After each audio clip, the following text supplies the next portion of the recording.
Hi, welcome back to my channel.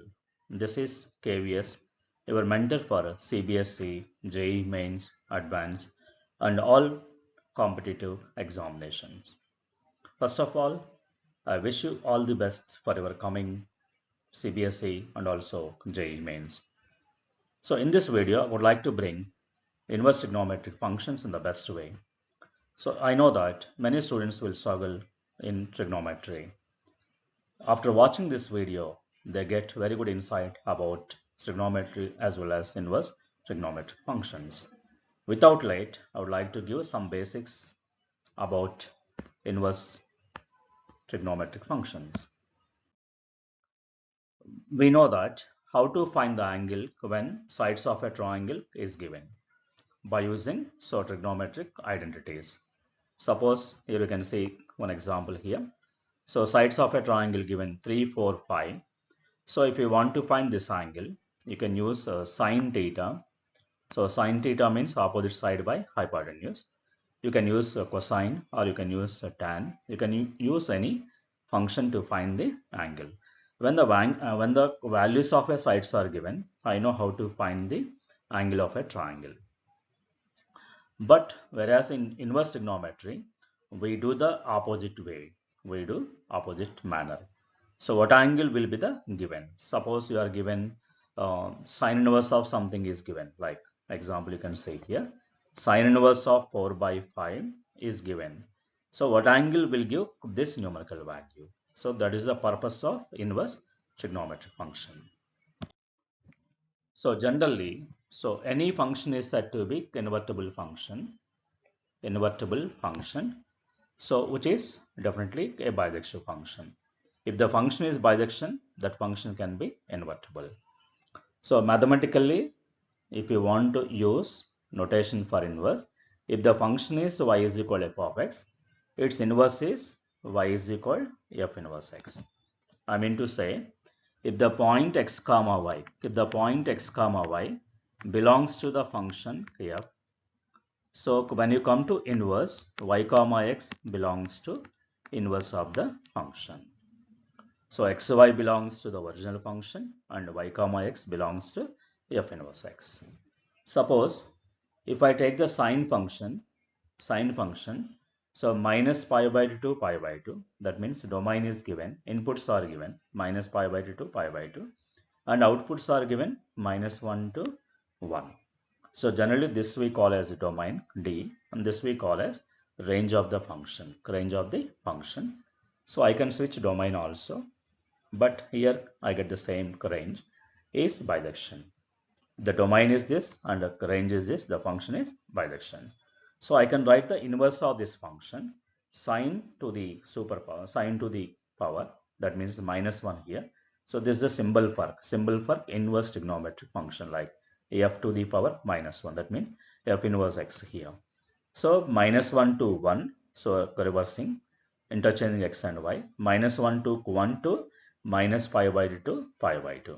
So this is the domain of the sine inverse function and the range of the sine inverse function here. That means minus 1 less or equal to x less or equal to 1.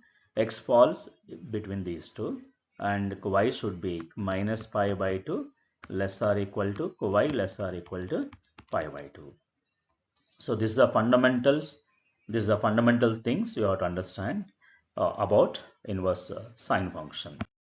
So if you want to analyze by using graphically,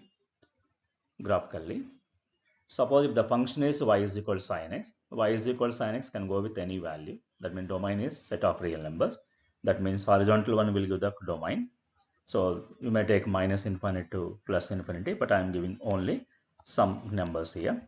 So range goes to minus 1 to 1 here. Your range is given, not minus pi by 2 pi by 2. So range of the sine function will be minus 1 to 1 here.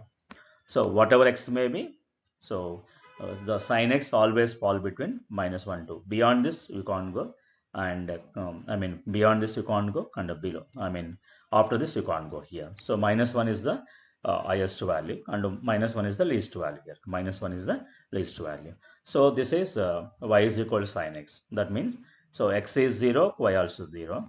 X is pi by 4 and y is 1 by root 2.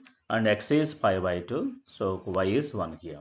So I can say that pi by 2 comma 1. Pi by 2 comma 1 belongs to the function f here. So this is the thing you can understand here. When it comes to inverse, 1 comma pi by 2 must be in the inverse trigonometric function. So coming to the y is equal to sine inverse x, y is equal to sine inverse x. As I said earlier, xy belongs to f, y comma x will come under inverse of the function. So whereas sine inverse x is given, domain is -1 to 1. The x values can be always -1 to 1 here, -1 to 1.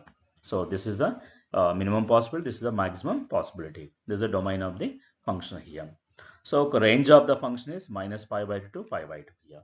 So here this is pi by 2, this is pi by 2, and so downside is minus pi by 2, minus pi by 2 here. So if I go x is equal 0, x is equal 0, and so sine inverse of y will be sine inverse of 0. Sine inverse of 0 means 0 only. Sine inverse of 0, 0 degrees here. So this is one point on the graph here. So if x is equal to 1, if x is equal to 1, I mean sine inverse of 1. Sine inverse of 1 may be pi by 2. Sine inverse of 1, pi by 2 here. And sine inverse of 1 can be other value also, like after pi by 2 also you are getting like 5 pi by 2 also you are getting. Suppose if I continue the graph like, so this highest value. If I continue graph like this, so it won't be a function. We are getting multi-valued function here. That means beyond pi by 2 and below minus pi by 2, the graph can't extend. The graph can't extend. You can extend, but it won't be a regular function. It will come under multi-valued function here. So you should understand what is the domain of this. Domain of this is -1 to 1, and the range of the function is minus pi by 2 to pi by 2. So this is the things I would like to share in this video. Thank you.